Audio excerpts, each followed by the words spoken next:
Why the Mamba app is not working properly? Today we will discuss the complete details. Don't skip the video, watch the full video.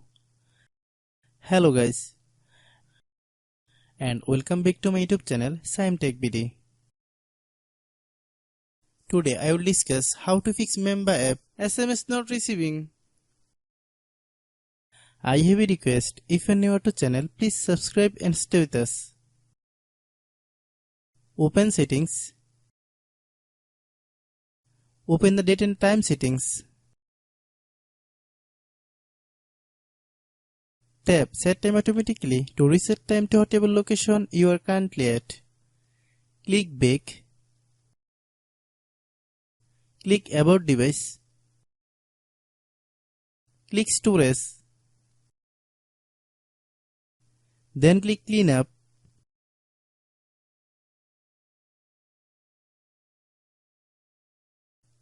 Click Clean.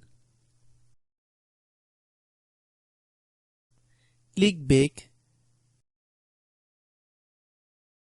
Click Apps. Click App Management. Find Mamba app. Click Mamba app.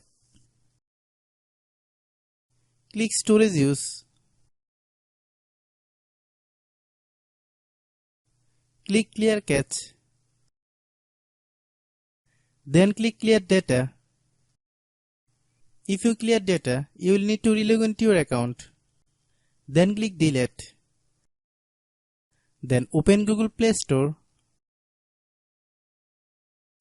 Then search Mamba app. Click Mamba app. If you get any update, please update. Hope your issue is resolved. If anyone still has problem, it might be server problem. Please try again after a while. Hope you understand. I have a request. If you are newer to channel, please subscribe and stay with us. By watching my tutorial for more tech videos, you can subscribe.